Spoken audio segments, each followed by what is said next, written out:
Halo, Ma, ada apa? Tanya Riko usai panggilan terhubung. Pulang. Suara Arlinda tegas. Pulang? Ke rumah Mama? Ada apa? Tanya Riko heran. Pulang ke rumahmu?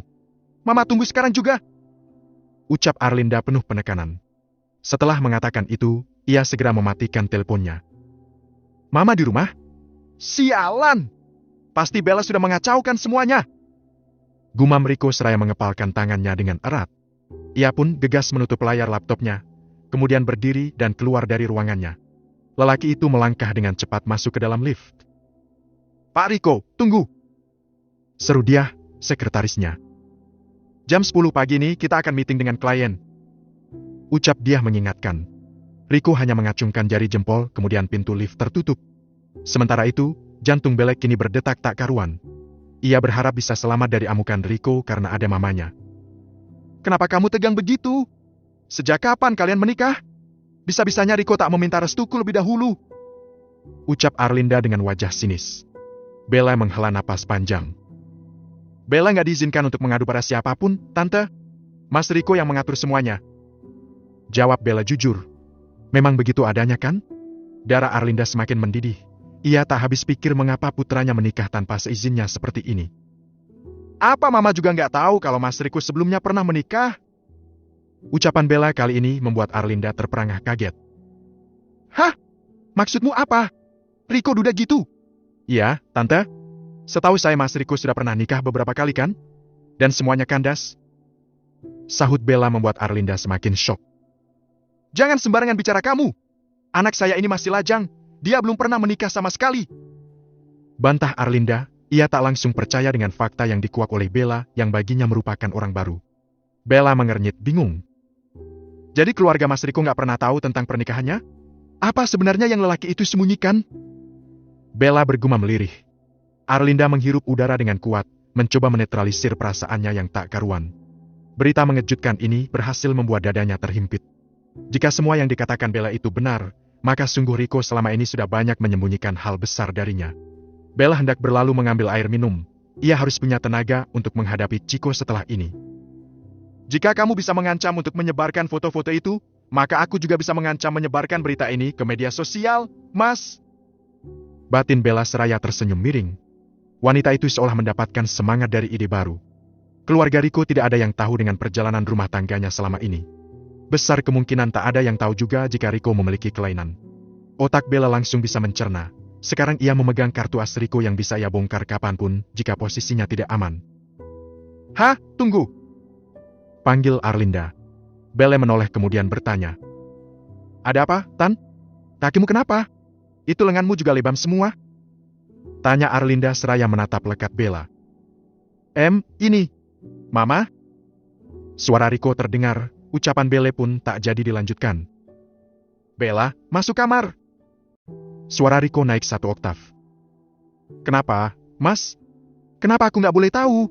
Aku ini istrimu. Ucap Bella dengan lancangnya. Mata Riko menatap tajam ke arah Bella. Saya bilang masuk, Bella! Teriak Riko dengan suara lebih lantang lagi. Ada apa ini sebenarnya, Riko? Mama butuh penjelasan kalian. Ucap Arlinda, menyadari wajah putranya yang tak biasa membuat ia terheran. Masuk, Bella! Tegas Riko lagi. Bella bergeming, ia tetap berada di tempatnya. Hal itu memantik emosi Riko. Riko pun akhirnya mengajak Arlinda keluar rumah. Pintu yang kunci dari luar hingga Bella pun tak dapat mengikutinya. Ibu dan anak itu masuk ke dalam mobil Riko. Apa yang sebenarnya terjadi, Riko? Apa benar kamu sudah pernah menikah beberapa kali? Kenapa? Kenapa kamu menyembunyikan ini? Tanya Arlinda dengan tatapan nanar. Riko terdiam sejenak, ia menarik napas panjang. Tak mudah menjelaskan ini pada mamanya. Mama lihat tubuh Bella lebam-lebam. Apa yang kamu lakukan? Apa kamu juga memiliki kelainan seperti papamu yang brengsek itu? Tanya Arlinda. Maaf. Suara Riko tercekat. Mama butuh penjelasan, Riko. Apa benar kamu memiliki kelainan seperti papamu? Sentak Arlinda dengan wajah memerah. Riko mengangguk dengan pelan. Hal itu membuat pertahanan Arlinda runtuh. Hati wanita itu seketika hancur, luka yang ia pendam puluhan tahun kini seolah kembali tersayat dan baru saja tersiam oleh air perasan jeruk. Perih sekali, Arlinda menatap ke arah Riko dengan lekat. Sejak kapan, Riko? Mengapa kamu tak pernah bilang mama? Tanyanya membuat Riko menghela napas panjang. Ia kemudian menceritakan semuanya pada Arlinda. Sejak kecil, ia memang sering mendengar arangan kesakitan dari mamanya saat malam hari. Waktu itu, ia masih berusia sekitar 10 tahun. Riko yang khawatir pun kemudian berniat menghampiri ke kamar mamanya. Namun, saat Riko mengintip dari celah pintu yang tak ditutup rapat itu, pemandangan mengejutkan terlihat. Ia melihat sang mama sedang menungging sementara papanya berada di belakangnya. Mereka melakukan adegan dewasa dengan tangan papanya yang memegang cambuk kecil. Suara arangan kenikmatan dari papanya bercampur dengan suara tangis, rintihan mamanya. Rumah mereka dulu memang sederhana, papanya bukan berasal dari kalangan atas. Makanya pintu saja tak bisa ditutup dengan rapat. Sejak itu, setiap malam Riko selalu mengintip alasan pertama karena kasihan dan ingin membantu mamanya. Namun, bukannya membantu Riko malah ketagihan menonton adegan dewasa itu. Apalagi saat melihat betapa wajah papanya sangat berigas dan terlihat begitu menikmati. Kejadian itu terus terjadi berulang-ulang hingga ia dewasa. Bahkan, ketika papa dan mamanya berpisah, ia masih terus terbayang hal itu. Entah kapan kelainan itu menular padanya. Yang jelas saat pertama kali ia bercinta dengan perempuan, ia sudah seperti itu. Pikirannya keracunan dengan adegan yang selama ini ia tonton. Setelah mamanya berpisah dari papanya, kemudian menikah dengan seorang pebisnis kaya raya dari luar negeri, kehidupan Riko jelas berubah. Ia selalu menyewa perempuan-perempuan malam yang bisa ia bayar untuk memuaskannya. Namun, sejak bertemu dengan Alice dan menjalin hubungan serius dengan perempuan itu, ia mulai berpikir keras. Ia ingin menikahi gadis itu, tapi ia tak mau menyakitinya dengan aktivitas seksual mereka nanti. Bukan tak pernah pergi berobat, dulu saat masih di luar negeri ia memang berobat, tetapi jelas penyakit seperti itu sangat susah sekali untuk disembuhkan. Bisa, tetapi butuh waktu yang tak sebentar. Apalagi sejak papa barunya mengatakan bahwa akan syarat untuk mendapatkan warisannya adalah dengan memberikan cucu. Maka sejak itu Riko memiliki ide untuk memiliki anak dari perempuan lain. Setelah itu, ia akan asuh anaknya dengan Alice. Enggak boleh gitu Riko, oh. Suara Arlinda serak, sepanjang Riko bercerita ia menangis. Merasa gagal menjadi orang tua. Tapi, Ma, Riko nggak mungkin menyakiti Alice seperti papa menyakiti mama dulu. Ucap Riko. Tapi kamu menyakiti perempuan, Riko. Bella juga perempuan. Apa kamu tak memikirkan perasaannya? Bella butuh uang, Ma. Dia hanya mau uangku saja. Jadi aku rasa ini impas. Dia akan mendapatkan uang, dan jika ia hamil, maka aku akan melepaskannya dengan membawa bayi itu. Dia bisa hidup bebas lagi dengan banyak uang. Jelas Riko membuat Arlinda menggeleng. Enggak, kamu harus menceraikan Bella, Riko. Mama akan carikan dokter dan obat terbaik untuk kamu. Mama nggak mau kamu terus-terusan menyakiti perempuan di luar sana. Arlinda berkata dengan hati yang begitu hancur. Bab ke-53, diceraikan. Pagi, sayang. Suara lembut Iqbal terdengar saat Tasya baru saja membuka mata. Loh, jam berapa ini? Pekik Tasya seraya segera duduk. Ia mengucek mata kala melihat sinar matahari yang menembus dari kaca jendela. Ia menoleh ke arah Iqbal yang sudah mandi dengan rambut yang basah. Jam 10 pagi. Sahut Iqbal seraya tersenyum. Ya ampun, udah siang banget. Kamu kok nggak bangunin aku sih, Mas? Ucap Tasya membuat Iqbal kembali tersenyum. Tidurmu nyenyak sekali, sayang. Lagian kamu juga udah subuhan juga tadi sebelum season 2 tadi. Ujar Iqbal seraya mengerlingkan mata. Ih, kamu si Maruk, minta nambah segala, jadi kesiangan bangunkan aku. Gerutu Tasya. Gak apa-apa, udah sana cepat mandi, abis itu kita makan di bawah, udah lapar aku. Ungkap Iqbal. Tasya pun segera bangkit kemudian masuk ke kamar mandi. Ia berendam air hangat lebih dulu di bathtub untuk membuatnya lebih rileks. Setelah beberapa menit di kamar mandi, Tasya pun kini sudah siap untuk sarapan bareng suaminya. Mereka turun ke lantai 3 menuju ke sebuah resto yang ada di hotel itu. Sementara di tempat lain, Arlinda dan Riko masih bersitegang. Riko tetap kekeh tidak mau menceraikan Bella sebelum 6 bulan. Papa will akan murka jika tahu kamu seperti ini, Riko.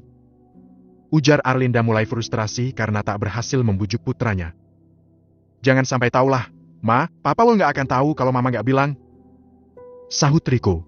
William Alberto adalah suami kedua Arlinda. Seorang pengusaha kaya yang mengubah kehidupan suram Arlinda menjadi bergelimang harta. Tapi sampai kapan, Riko? Mama juga nggak suka sama Bella. Mama nggak mau kalau nanti dia berhasil memiliki keturunanmu, terus dia malah ngelunjak dan mengandalkan anaknya untuk memeras kamu bagaimana? Mama yakin dia juga nggak sebodoh yang kamu kira. Ucap Arlinda membuat Riko sedikit berpikir. Memangnya Alice juga mau mengasuh anak perempuan lain? Gak mungkin kan? Kamu jangan ngacolah Riko. Mama gak setuju ide gila kamu ini.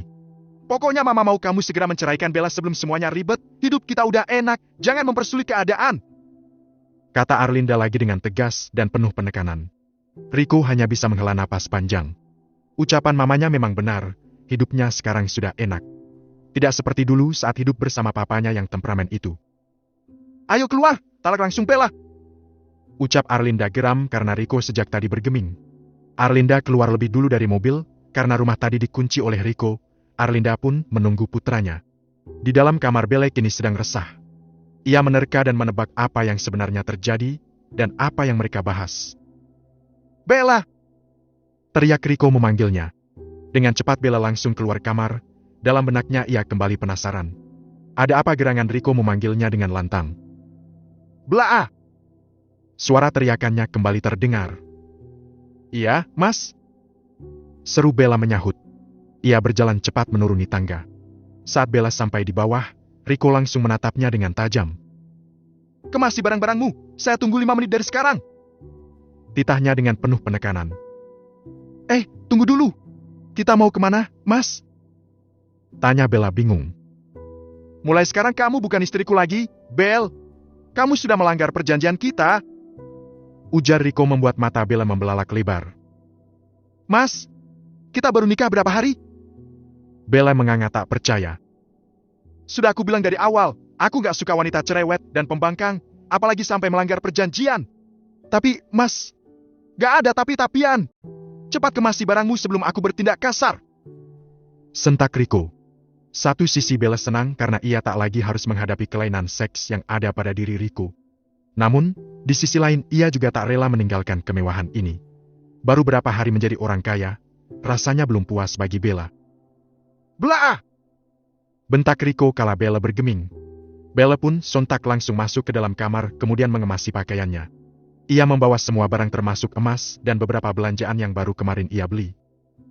Enggak, aku nggak boleh pergi dengan tangan kosong. Setidaknya aku harus mendapatkan sesuatu yang lebih sebagai tebusannya. Bella bergumam lirih. Usai membereskan semua pakaiannya, wanita itu turun seraya menyeret 2 koper besar.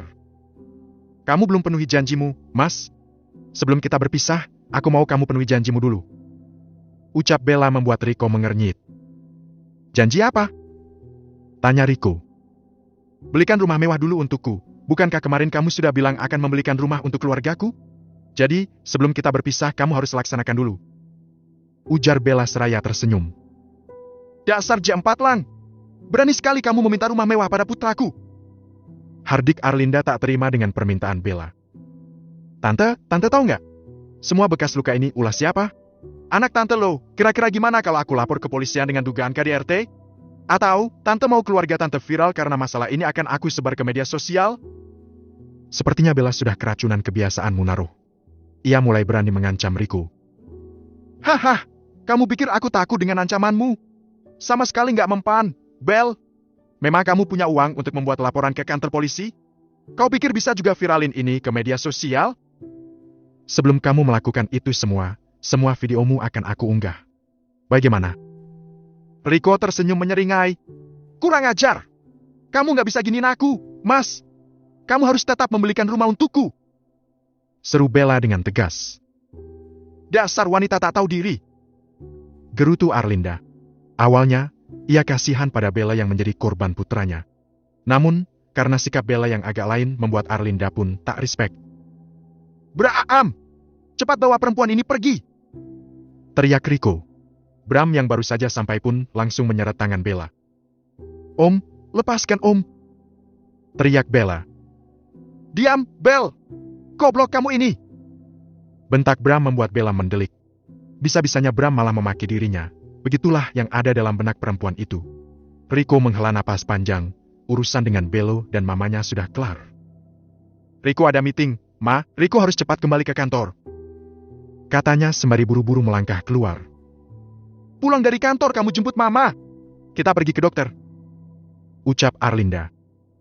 Ingat, jangan aneh-aneh lagi Riko. Tambahnya berpesan. Ya. Hanya itu yang Riko ucapkan. Ia segera keluar rumah dan melajukan mobilnya ke kantor. Arlinda tak langsung pulang, ia melangkah ke atas masuk ke dalam kamar putranya.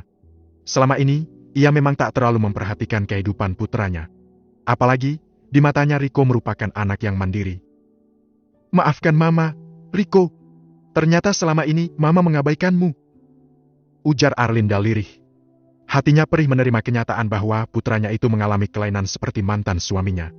Arlinda perlahan membuka pintu kamar Riko, sekilas tak ada yang aneh.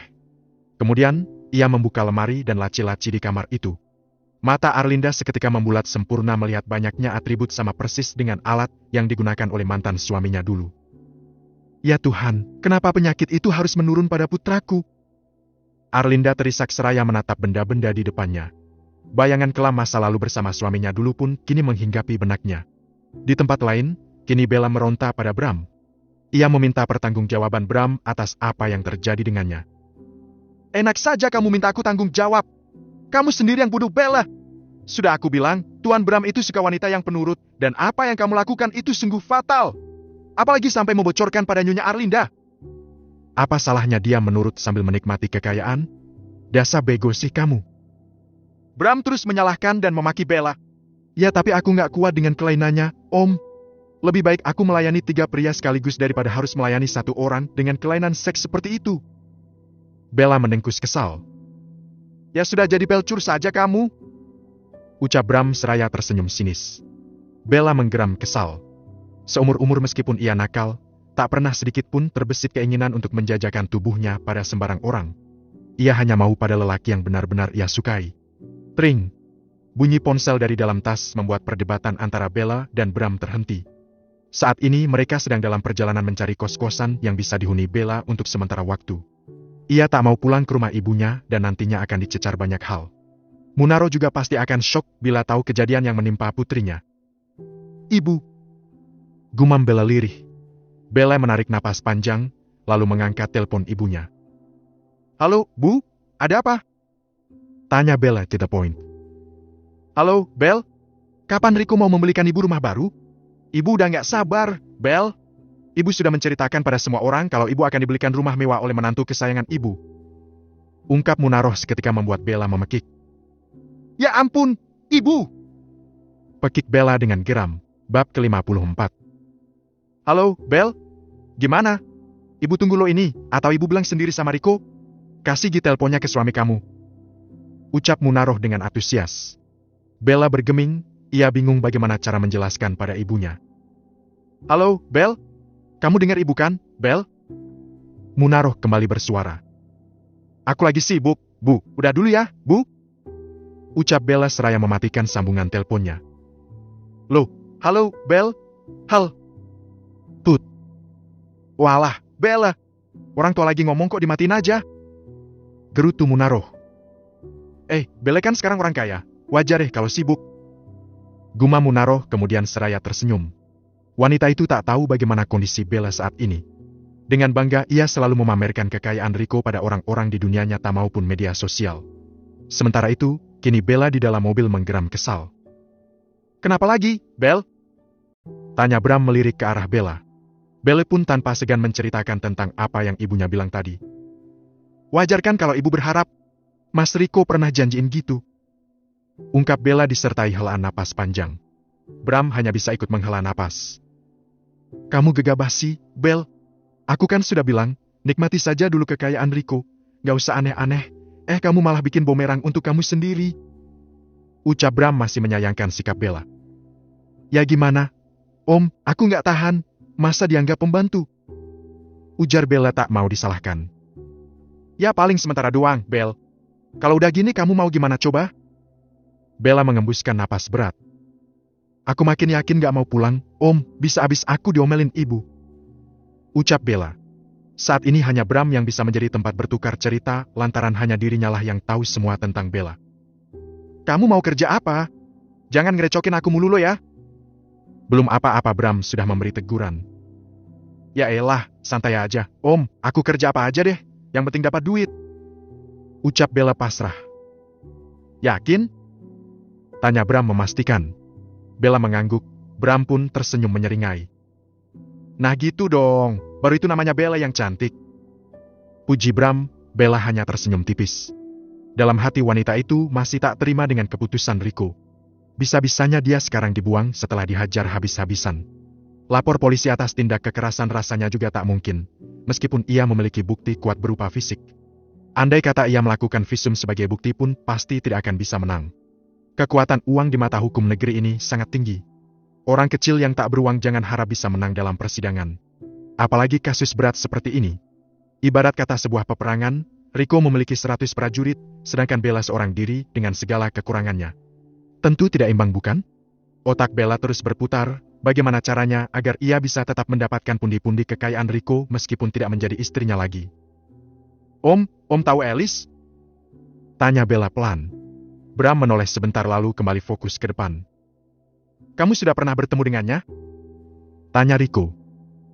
Belum, tapi aku kemarin sempat lihat sekilas saat Mas Riko bawa dia ke rumah. Oh. Bram hanya menjawab singkat. Tahu kan?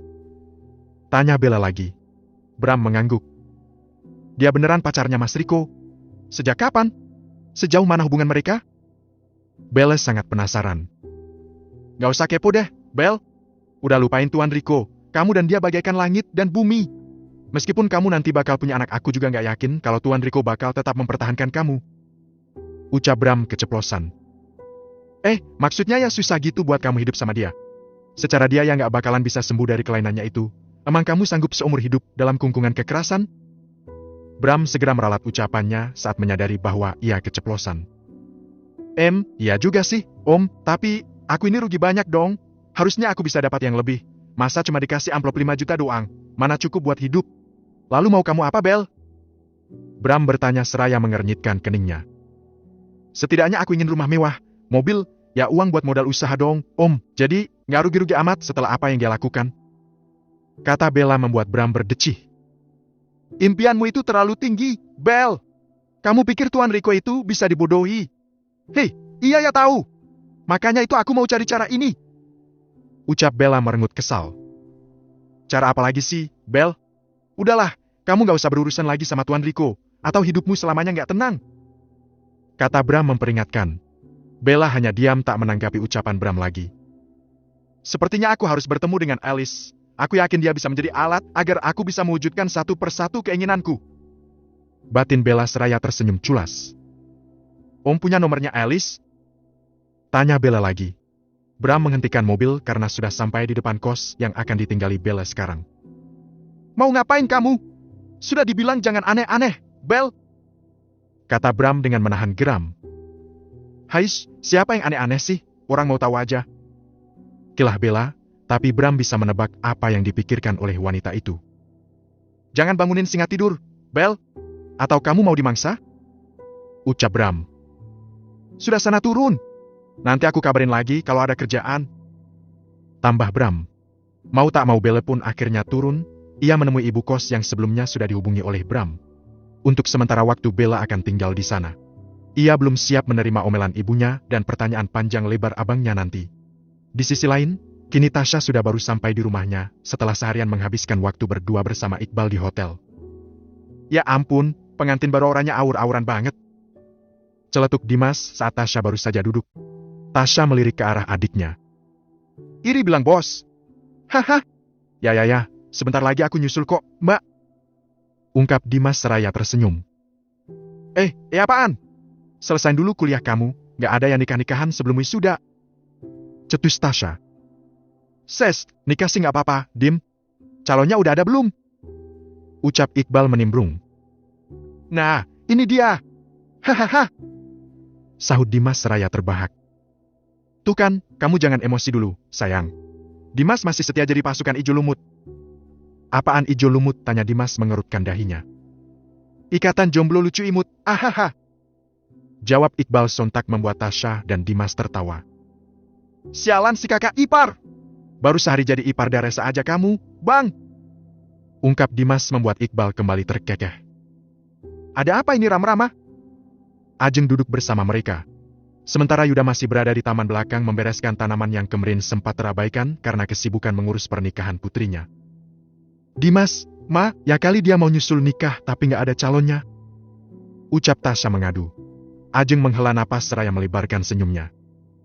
Mama juga heran, ya kali gantengnya kayak Dimas Anggara gini jomblo. Kata Ajeng membuat Dimas mencebik. Siapa yang bilang aku jomblo, Ma? Aku tuh bukan jomblo, cuma ya nyari yang pas aja gitu. Wanita zaman sekarang tuh susah banget, Ma. Gak kayak zaman dulu. Ajeng mengangguk paham apa yang dimaksud Dimas. Di era zaman sekarang ini memang sangat susah menemukan pasangan yang benar-benar baik dan tulus. Ya sudah, kamu fokus kuliah aja dulu, Dim. Lagian Mama juga tinggal kamu doang ini. Mama gak mau cepet-cepet ditinggalin anak Mama. Ungkap Ajeng membuat Tasya menoleh. Emangnya Tasya ninggalin Mama? Ya enggak, sayang. Tapi kan perempuan itu kalau sudah menikah maka akan menjadi milik suaminya. Ucap Ajeng seraya tersenyum. Oh gitu, iya sih, Ma. Jadi gimana? Kapan kalian mau bulan madu? Tanya Ajeng antusias. Besok, Ma. Iqbal menjawab. Tasya terkejut. Hah? Kok kamu belum bilang aku sih, Mas? Ucap Tasya. Ya kan kejutan. Sahut Iqbal membuat Tasya tersenyum sipu. Ya ampun, ya. Dunia serasa milik berdua yang lain mangontrak. Celetuk Dimas lagi saat kakak perempuannya itu menatap Iqbal penuh cinta. Hahaha, julid amat kamu, Dim. Ucap Tasya seraya bergagah. Saat mereka asyik bercanda, tiba-tiba telepon Tasya berbunyi tertera nomor Bella di sana. Hah? Bella? Ngapain dia nelpon? Gumam Tasya terheran. Bab ke-55. Bella si cabe-cabean? Tanya Dimas memastikan. Tasya mengangguk. Gak usah angkat. Tutur Iqbal membuat Dimas mengangguk setuju. Bener kata Iqbal, gak usah diangkat, Syah. Palingan gak penting. Ajeng ikut menimpali. Lagian Mbak Tasya kok masih nyimpen aja nomornya si cabe-cabean itu? Kata Dimas. Ya Mbak gak pernah komunikasi sama dia, Dim. Baru sekarang dia Mbak kok, kalau punya abangnya baru dah tak blok. Jawab Tasya. Ia pun memilih mengikuti saran suami dan mamanya. Meski aslinya Tasya penasaran, sebab Lok Bella memang jarang bertukar pesan pada mantan adik iparnya itu. Apa ini ada hubungannya dengan Riko? Batin Tasya menebak. Telepon Bella benar-benar diabaikan. Hal itu membuat Bella menengkus kesal. Sombong sekali wanita itu. Bisa-bisanya teleponku gak diangkat. Gerutu Bella kesal. Angkat. Bella mengirim pesan. Namun, pesan tidak terkirim. Foto profil Tasya juga menghilang itu artinya Tasya memblokir nomor Bella. Sialan emang si Tasya. Sombong amat mentang-mentang abis nikah sama orang kaya. Bella semakin meradang. Aslinya, ia ingin menanyakan perihal Elis. Ia beranggapan bahwa Tasya pasti mengenal Elis karena kemarin kata Rehan Riko datang ke acara pernikahannya bersama Elis. Tak putus asa, Bella mencari nama Elis di media sosial. Namun, nama Elis di kolom pencarian sangatlah banyak. Sedangkan Bella sendiri belum tahu persis bagaimana wajah wanita yang menjadi kekasih Riko itu. Ih, yang mana ya? Banyak banget. Gumam Bella. Ia mencoba membuka satu persatu akun atas nama Elis itu. Ia scroll beberapa postingannya. Setelah beberapa akun tereliminasi sebagai Elis kekasihnya Riko, kini Bella menemukan akun yang ia cari. Mata Bella membelalak sempurna kala melihat postingan yang diunggah akun atas nama @Elis. Jadi mereka sudah pacaran dari lama? Gumam Bella saat melihat postingan Elis yang disematkan. Foto kebersamaan mereka berdua itu diunggah 1 tahun yang lalu. Kalau mereka udah pacaran lama, kenapa Mas Riko nggak nikahin Elis saja untuk mendapatkan keturunan? Belly tiris menyimpan pertanyaan dalam benaknya. Atau, jangan-jangan Elis nggak tahu kalau Mas Riko punya kelainan seks yang segila itu? Bella mengangguk-anggukan kepalanya sendiri saat ini ia yakin bahwa Elis pasti tak mengetahui juga jika Riko sudah pernah menikah beberapa kali. Bella mencoba men-scroll lagi postingan Elis ke bawah. Perempuan itu terlihat sangat berkelas dan berpendidikan tinggi. Gaya berpakaiannya yang elegan dan terkesan sopan meski tak berhijab. Bella mengakui kecantikan Elis memang jauh di atasnya. Hai, Elis. Kenalin, aku mantan istrinya Riko. Bella mengetikkan pesan itu dan mengirimkannya pada Elis. Lancang memang, tetapi Bella rasa ini cara yang paling tepat agar bisa membuat Riko tunduk padanya.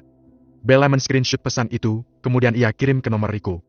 Lihatlah, Mas. Tak sulit untuk menemui kekasihmu itu. Tunaikan janjimu atau kamu mau wanita cantik itu mengetahui kegilaanmu? Sand. Bella terkekeh pelan, ia yakin Riko pasti panik. Sementara di tempat lain, kini Riko menggeram kesal. Tangannya mengepal, kemudian menggebrak meja yang ada di depannya. Sialan wanita itu! Beraninya dia menghubungi Alice dan mengancamku. Ucap Riko dengan gigi yang gemeletuk. Katakan, apa maumu jalan sialan? Riko membalas dengan menyematkan emotikan tinju. Bella langsung terbahak melihat balasan Riko. Tuh kan, apa aku bilang? Mas Riko pasti langsung panik. Bella begitu girang. Dengan cepat, ia segera mengetik balasan lagi. Belikan aku rumah, mobil, dan bikinin aku resto. Mata Riko membulat melihat balasan Bella. Dasar perempuan gila! Enak sekali dia mau memerasku. Riko semakin murka. Wajahnya memerah penuh amarah. Bram? Gumam Riko seraya tersenyum culas. Kau salah jika berpikir bisa mengancamku, Bel. Ujarnya lagi sembari menekan nomor Bram. Sore ini, Arlinda bersama dengan pelayannya pergi ke sebuah supermarket. Ia ingin membeli isi kulkas untuk kebutuhan seminggu ke depan. Wanita itu berjalan seraya mendorong troli belanja. Tanpa melihat harga, Arlinda ambil apa saja barang yang ia butuhkan. Stok beras di rak display itu tinggal 1. Harganya yang meroket di pasaran membuat orang-orang berburu promo di supermarket. Tanpa melihat harga, Arlinda langsung saja ambil beras itu. Saat menaruh beras di troli, tiba-tiba seorang perempuan meneriakinya. Hah! Itu beras tadi udah mau saya ambil. Enak saja mau ambil situ. Ucap wanita yang tak lain adalah Munaroh. Arlinda menoleh, ia mengernyitkan dahinya. Maaf, Bu, tapi ibu belum ambil dari tadi kayaknya malah fokus sama handphone. Kata Arlinda dengan santai. Ya saya lagi ngitung promonya berapa. Kamu main serobot saja. Cetus Munaroh dengan mata mendelik. Oh ya? Tapi kan siapa cepat dia dapat, Bu? Kata Arlinda lagi masih berusaha sabar. Ya nggak gitu, orang saya yang dari tadi di sini duluan. Lagi-lagi Munaroh nyolot. Sudah, Nyonya. Kita beli beras di tempat lain saja. Kata Art yang sejak tadi menemani Arlinda. Ya sudah, nih. Arlinda mengalah, ia memberikan beras itu pada Munaroh. Nah gitu dong. Tanpa mengucapkan terima kasih, Munaroh langsung mengambil beras itu dan menaruhnya di troli. Setelah berputar cukup lama, troli Arlinda kini sudah penuh. Ia mengantri di kasiran, tetapi lagi-lagi ia bertemu dengan Munaroh. Rupanya Munaroh hanya membeli 1 kantong beras saja. Arlinda sampai geleng-geleng kepala. Muternya lama sampai nyolot-nyolot, ternyata belinya cuma beras aja. Sindir Art Arlinda. Munaroh yang merasa pun langsung menoleh.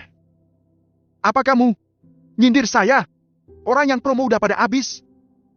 Cetus Munaroh dengan sengit. Hang, kebanyakan gaya sih. Gumam Art itu lirih. Ada tambahan lain, Bu? Tanya sang kasir pada Munaroh. Gak ada? Berapa? Tanya Munaroh. Totalnya 78.000, Bu. Ucap sang kasir dengan ramah. Hah? Kok 78.000 sih, Mbak? Bukannya ini promo? Ucap Munaroh seraya membelalakan matanya. Yang promo sudah habis, Bu. Yang merek ini harga normal. Jelas si kasir. Aduh, gimana sih, Mbak? Harusnya dikasih keterangan dong kalau ini nggak promo. Ucap Munaroh kesal. Lah kan sudah ada price tag-nya, Bu. Price tag apaan? Harga, Bu. Harga. Cetus Art Arlinda dengan geram. Ah, nggak ada kok tadi. Elak Munaroh. Duh, Bu. Jadi nggak itu berasnya? Kalau nggak jadi buat saya aja. Lagian cuma selisih berapa sih? Heboh banget. Kasihan tuh yang belakang ngantri. Ucap Arlinda. Enak saja. Jadilah. Nih. Ucap Munaroh menyerahkan uang 100.000 rupiah. Tahu gitu tadi mending belanja di dekat rumah saja. Mana udah boros bensin lagi. Batin Munaroh karena gagal mendapatkan harga beras yang promo. Ya ampun, kok ada ya orang begitu? Ucap sang kasir usai Munaroh pergi. Amit-amit ya, Mbak. Jangan sampai kamu punya mertua begitu. Ujar Art Arlinda seraya terkekeh. Bab ke-56, makanan gratis. Dasar, supermarket memeras duit rakyat. Kalau udah nggak ada diskon ngapain ditaruh rak yang ada tulisan diskonnya? Konyol. Munaroh masih menggerutu di sepanjang perjalanan. Ia merasa rugi karena jauh-jauh belanja ke supermarket, tetapi harganya malah sama saja seperti di warung dekat rumahnya. Kalau tahu nggak ada diskon lagi, ngapain aku beli di supermarket? Nyusahin aja. Kayak gini udah rugi waktu, rugi tenaga, masih rugi duit juga. Munaroh menendang bebatuan di jalan yang ia lewati, menyalurkan kekesalannya. Ia memang kesal karena sekarang sedang dalam tahap menghemat pengeluaran. Stok uang Munaroh sudah menipis. Sejak diberi uang bela waktu itu, Munaroh terus membelanjakan uangnya tanpa henti. Kini hanya tersisa beberapa ratus ribu saja di dompet, sedangkan di rekening sudah amblas. Gaya hidup Munaroh memang tidak berubah. Baik saat punya uang maupun sedang kekurangan, ia sangat boros. Jika orang lain kebanyakan berhemat ketika stok uang menipis, Munaroh justru sebaliknya. Ia suka membeli makanan online yang harganya berkali lipat ketimbang masak sendiri. Ia hanya sesekali turun ke dapur. Karena kebiasaan itulah, ia tak pernah punya tabungan. Jika memegang uang, nafsu belanjanya nyaris tak terkendali. Kalau Bella nggak kirim uang lagi tamatlah riwayatku. Lagian barang-barang menjelang bulan puasa pasti harganya selangit. Mana Raihan juga masih gitu-gitu aja ngojeknya, nggak pernah kasih uang lebih. Munaroh terus menggerutu menghitung kekurangan tanpa pernah mensyukuri nikmat yang ia terima. Jika uang sudah menguasai benak manusia, nikmat lain memang terpinggirkan. Sesampainya di rumah, ia menaruh beras belanjaannya dengan kesal. "Gak bikin bangga! Kamu bikin kantongku bolong!" Ujarnya menyalahkan beras yang baru saja ia beli. Munaroh tidak pernah belajar dari kesalahan, dan terus menyalahkan siapapun selain dirinya. Esok harinya, di hari Jumat Munaroh sengaja jalan-jalan pagi jalan kaki untuk mencari udara segar. Sudah beberapa waktu ia di rumah, tak pernah keluar, hingga mulai didera rasa bosan. "Lumayan daripada sumpek di rumah mendingan aku jalan-jalan." Munaroh segera menyiapkan diri, mengenakan setelan celana training dan blus panjang serta sepatu kets dan bertopi. Gayanya seperti ibu-ibu pejabat yang hendak berolahraga. Munaroh lupa lipatan lemak di pinggang semakin terlihat dengan kostum celana dan blus olahraga itu. Dengan pedih Munaroh berlari-lari kecil. Tak lupa kacamata hitam juga melengkapi penampilannya. Sesekali ia selfie, lalu mengunggahnya di Facebook miliknya. Budayakan hidup sehat, jogging sambil healing tipis-tipis. Begitulah bunyi kaptionnya. Foto-foto dengan kostum olahraga dan bibir merah menyala pun ia pasang dengan bangga. Wajahnya semeringah mendapati komentar netizen yang memuji penampilannya. Namun semakin ke bawah, wajahnya cemberut. "Bu, olahraga kok bawa magicom?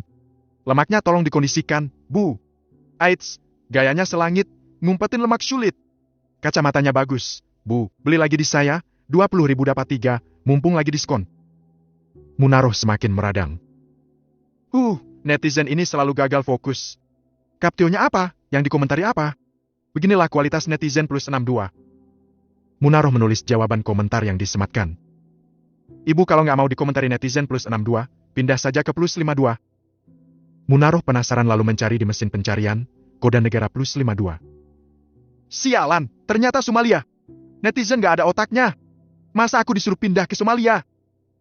Munaroh terus menggerutu menyumpahi netizen yang sangat puas mengetikkan jemari mereka, memberikan komentar-komentar jenaka. Saat di jalan raya, tiba-tiba ia ingin berkunjung ke alun-alun.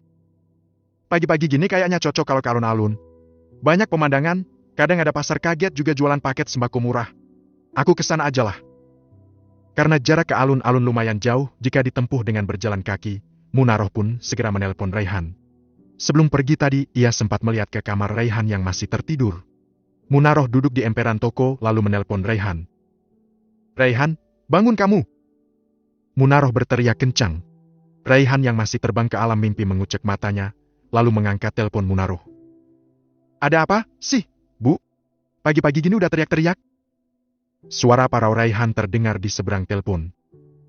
"Bangun Raihan, anterin ibu ke alun-alun sekarang." "Hah? Mau ngapain ke alun-alun pagi-pagi gini?" Raihan yang masih mengantuk menjawab sekadarnya. "Ibu mau healing sambil olahraga, sekalian cuci mata. Sumpek ibu di rumah terus." Raihan menggeliatkan badan. Ia ingin kembali tidur, tapi bentakan Munaroh membuatnya kembali terbangun. "Buruan! Ibu tunggu di pengkolan dekat toko buah. Kalau 5 menit kamu gak datang, ibu siram air kamu." Munaroh sudah paham kebiasaan Raihan yang tak bisa bangun pagi. Jika membangunkan Raihan untuk berangkat ngojek, kadang-kadang ia juga mencipratkan air ke muka Raihan. Ya, Bu, tunggu bentar. Masih ngantuk ini." Raihan segera bangkit dari tidurnya. Munaroh tak pernah main-main dengan ucapannya. Bisa panjang urusannya kalau ia tak menuruti permintaan ibunya. Tidak ditelepon, tidak secara langsung suara ibunya yang menggelegar selalu membuat nyalinya ciut. Raihan bangun dan mencuci muka dengan cepat, lalu main starter motornya. Tak lama kemudian ia menghampiri Munaroh yang sudah menunggu di depan toko buah. Wajah Munaroh ditekuk, terlihat kesal menunggu kedatangan Raihan. Lama amat, sih. Ibu sampai dilalerin duduk di sini. Munaroh segera bangkit dari bangku. Makanya kalau mau olahraga itu mandi dulu, Bu. Enak aja. Ibu udah mandi tahu. Munaroh memukul punggung Raihan yang tergelak seraya menancap gas mengantarkan ibunya ke alun-alun. Jalanan masih banyak genangan air karena semalam hujan lebat. Munaroh baru saja turun, Raihan langsung pergi. Tunggu, jangan ngebut-ngebut, Raihan. Munaroh berteriak kesal melihat Raihan yang melajukan motornya seperti orang gila. Kondisi jalanan memang sepi, hingga membuat beberapa pengendara motor juga ngebut di sepanjang jalan utama. Munaroh lanjut jalan kaki menuju ke lapangan alun-alun yang ada di seberang jalan, tetapi tiba-tiba ada pengendara motor yang lewat di sampingnya dengan ngebut. Alhasil air genangan itu pun mengenai wajah dan pakaian Munaroh. Woi! Pelan-pelan! Kena muka orang tahu! Kalian ini pada kenapa, sih? Baru bisa naik motor saja, lagaknya nyebelin! Munaroh menjerit dengan emosi. Pengendara itu tak menghentikan kendaraannya lantaran memang sedang buru-buru. Munaroh mengibas-ngibaskan tangannya, membersihkan setelan bajunya yang kotor terkena cipratan air. Dasar nggak punya otak! Jalan sepi gini kok ngebut nggak lihat-lihat ada orang! Tak sumpahin diseruduk truk gandeng kamu! Wanita itu mendengkus kesal merutuki kesialannya. Ia lupa sesaat lalu anaknya juga melakukan hal yang sama. Ngebut di jalanan. Andai Riko beliin aku mobil, pasti hidupku enak. Aman, terlindung dari panas dan hujan.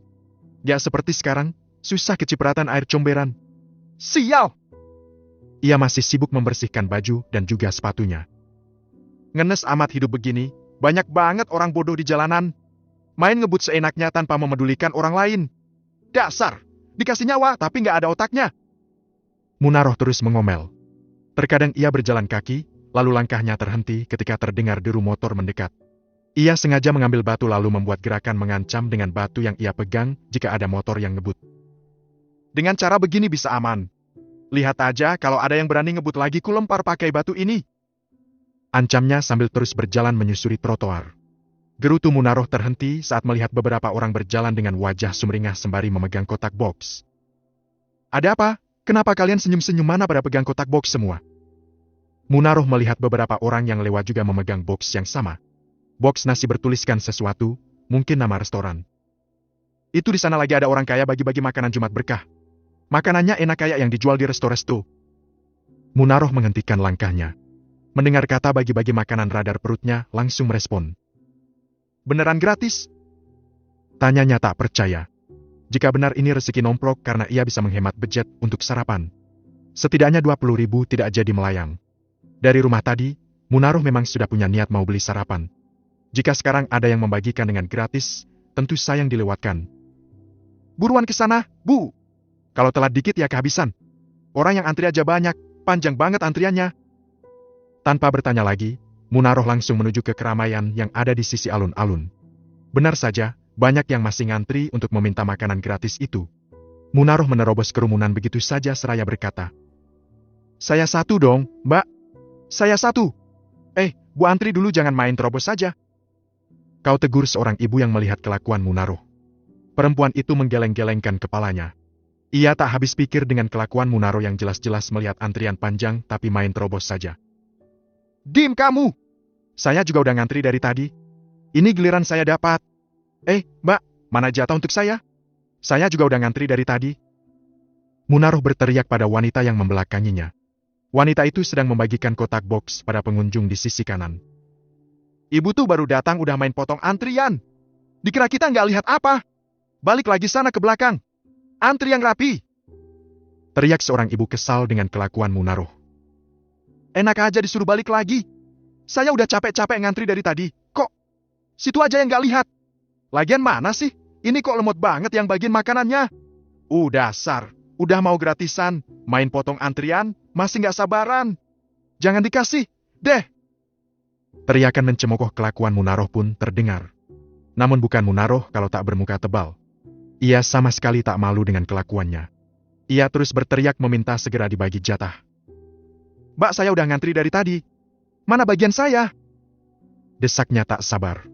Wanita itu langsung memberikan satu box untuk Munaroh. Tetapi betapa terkejutnya Munaroh saat melihat bahwa orang yang baru saja memberikan makanan gratis itu adalah Tasya. "Hah, Tasya?" Bab ke-57. Detik itu juga Munaroh langsung mundur satu langkah. kotak makan yang baru ia pegang pun langsung terjatuh. "Hah, Bu? Cepat dong gantian!" sentak ibu-ibu dengan sebuah teriakan. Munarah masih syok melihat sosok Tasya yang ternyata sedang berbagi sedekah Jumat. Tasya sama kagetnya, tetapi ia bersikap biasa saja. "Tahu tuh, mana dijatuhin gitu aja. Dasar nggak punya akhlak," ucap seseorang terdengar geram. Karena masih syok, Munarah hanya terdiam dan berdiri di tempat. Mereka yang ngantri pun terlanjur emosi dan mendorong tubuh Munarah begitu saja. "Oh!" pakik Munarah kala tubuhnya didorong hingga hampir terjatuh. "Rasain! Disuruh minggir kok nggak mau? Dih, sana buat kalian semua aja. Gak sudi aku makan makanan dari wanita mandul, bisa-bisa tertular penyakitnya," ucap Munarah mulai menguasai diri. "Astagfirullah," gumam Tasya lirih. Hatinya masih terasa begitu sakit kala mendapat hinaan dari mantan mertuanya itu. Melihat perubahan raut wajah istrinya yang berbeda setelah dihina oleh Munarah, Iqbal pun seketika langsung bertindak. "Udah, sayang. Jangan diambil hati ya, kamu lanjutin Ki sampai habis," ucap Iqbal. Ia sangat geram dan terima istrinya dihina, tetapi ia punya cara sendiri untuk membuat Munarah menyesal sudah menghina istrinya. "Yang sudah dapat nasi silakan ke sebelah sini ya, saya ada sedikit rezeki untuk kalian, semoga bisa untuk membeli kebutuhan menjelang Ramadan ini," kata Iqbal membuat mata Munarah membelalak. Orang-orang yang tadi berkerumun untuk mengantri pun sontak langsung menunjukkan raut wajah berbinar. "Wah, Masya Allah, benar-benar dermawan sekali kalian ini. Semoga rezekinya makin berlimpah dan cepat dikarunia momongan ya, Mas." "Amin, terima kasih, Bu," ucap Iqbal seraya menyerahkan selembar uang 100.000. Sebagai kaum mendang-mending yang sedang berhemat, Munarah tentu ngiler melihat Iqbal yang membagi-bagikan uang. "Sialan, tahu gitu tadi aku ikut ngantri dan pura-pura nggak kenal aja," batin Munarah menyesal. Dengan terpaksa wanita parubaya itu bangkit kemudian meninggalkan tempat itu. Dadanya bergemuruh dipenuhi rasa iri dengki. "So kaya banget mereka. Baru punya uang dikit aja udah pamer pakai bagi-bagi segala," ucap Munarah. Pikiran wanita itu seketika terbesit sebuah ide untuk menyanyi Tasya. "Kayak gitu doang pasti enteng buat Riko," gumam Munarah seraya tersenyum miring. Ia tak mau kalah dengan Tasya. Ia harus bisa menunjukkan pada mantan menantunya itu bahwa ia juga bisa bagi-bagi sedekah. Munarah melihat ada angkot yang hendak melintas. Ia pun segera menghentikan angkot. "Ke Jalan Madukaran ya, Pak?" "Baik, Bu." Munarah memerintahkan supir angkot itu untuk langsung menuju ke rumah Riko. Ia sengaja tak mengabari Bella dulu karena pasti ia akan mencegah Munarah ke sana. Selesai membagikan semua makanan, Tasya langsung diajak Iqbal untuk pergi mencari sarapan. Wajah Tasya masih tampak murung. Ia masih kepikiran dengan ucapan Munarah yang selalu menghinanya mandul. "Lupakan yang dikatakan wanita nggak tahu diri, bisanya cuma menyakiti orang lain. Kalau kamu sedih itu artinya dia berhasil nyakitin kamu, sayang." Tasya mengangkat wajahnya. Iqbal benar, tujuan Munarah hanya satu, membuatnya bersedih dan terluka.